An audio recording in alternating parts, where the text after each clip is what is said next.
First alternate for this main event, car number 23 for Danny Green of Old Saybrook. Second alternate, car number 57 for Jimmy Belisle of Plainfield.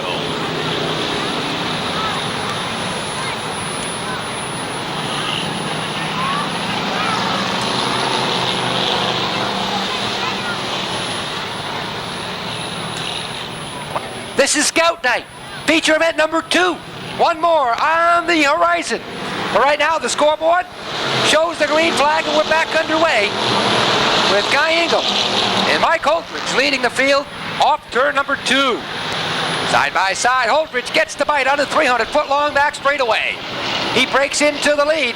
Guy Ingham runs second. Howard Gernhardt and Paul Dorothy run third and 4. Alan Coates on the move with car number 12. They swap a little paint, rearrange the sheet metal through the turns, 3 and 4 wide.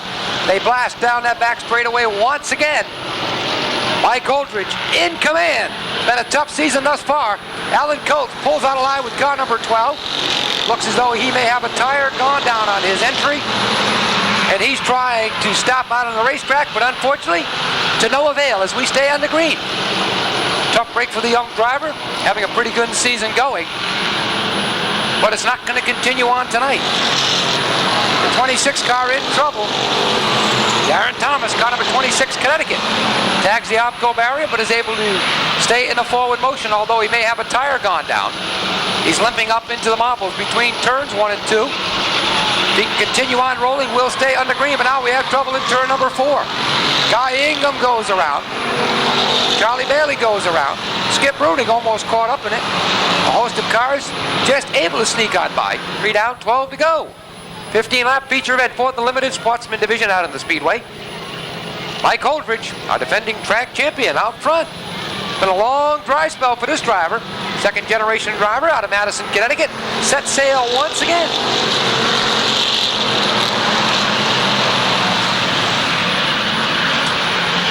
Evidently, they made some additions or corrections to the new car, and it appears to be percolating pretty well. Holdridge, a fine driver, upcoming star of racing in the New England area.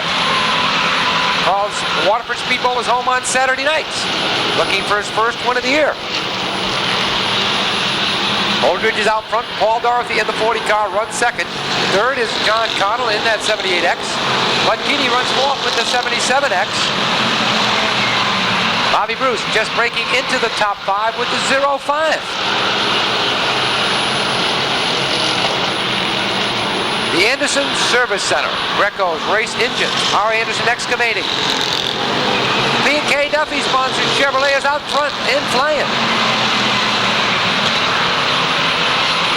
Little paint swapping through the turns. Everybody stays pointed in the right direction.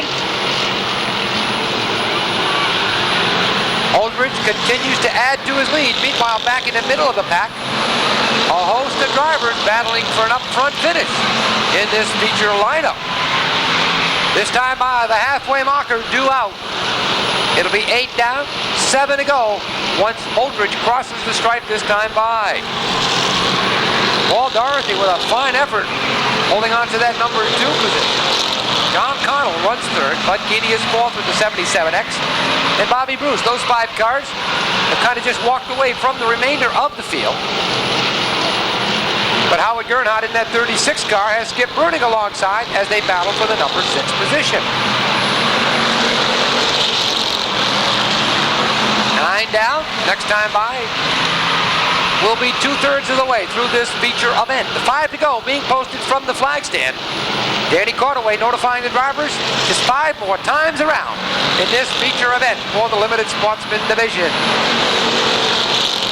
A torrid battle in the middle of the pack. Joe Macknick looking to charge forward with the 46 car. He's being chased by that 27X of Eddie Reed. Howard Gernhardt is there, the 9 of Eric Webster. All still thick in the battle. Some good equipment stuck in the middle of the pack, just boxed in. Too much traffic, time running out. Middle of that pack stays tightly bunched side by side, and we've been doing that lap after lap.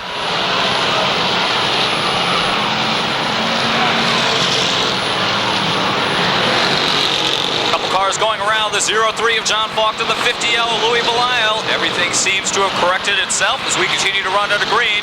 Scoreboard now showing 12 laps as complete. Ken Cassidy running into trouble with the 11 as he slows through the turns. 2 to go marker going out to your leader, Mike Holdridge in the Aronson Service Center, sponsor number 82. Paul Dorothy running in position number 2 with the 40. He's holding off John Connell in the 78X, the 77X of Bud Keeney, and it appears as though the 05 of Bobby Bruce. Final 2 times around the 1/3 mile oval. White flag coming out for Mike Holdridge in the 82. Holdridge looking to run away and hide from the second place runner-up, Paul Dorothy in the 40. Ken Cassidy coming to a halt on the front stretch of car going around through the turns. Caution looks to come out with 14 laps scored is complete. We have to get caution coming out for backstretch Mike Holdridge. Paul Dorothy up in row number 1. Row 2, John Connell and Bud Keeney. They look to accelerate out of turn number 4 as Danny Corderwig looks to send the field off. Mike Holdridge looking to pick up where he left off with the 82. Paul Dorothy right there in striking distance with the 40. After that it's John Connell and Bud Keeney. Field looks to get their spots on the track surface down the backstretch into turn number 3. White flag coming out this time by final time around the 1/3 mile oval. Jimmy Bruce off the speedway with the 08. He looks to kick up some debris on the speedway. Track photographers looking to scatter in the infield as Bruce keeps the 08 fired up. He's a long way back as your leader. Working out of turn number 4, the 1991 Limited Sportsman track champion looks to pick up his first feature win of the season. Settling for the second spot is car number 40 for Paul Dorothy of Clinton. After that is car number 78, X4, John Connell of Madison. And unofficially for the 4th spot, according to the Busch Racing Series scoreboard, it's car number 77 for Bud Keeney of Clinton. Well, your winner looking to pull down into victory lane. It's the 1991 Limited Sportsman track champion. Again, picking up his first feature win in 1992 with the Aronson Service Center. Frecros Race Engine sponsor number 82. It's Mike Holdridge from Madison. Well, Joel Gold is now trackside. He's going to have a word with your feature winner momentarily. Well, how about it, all you scouts up there? How about a nice round of applause for your winner? As Mike Holdridge climbs out of the car, the winner of tonight's Limited Sportsman 50-lap feature event. Sue Jones will make the presentation as our trophy queen of the evening. Alan B. Coulton, our Night Rider, is with us.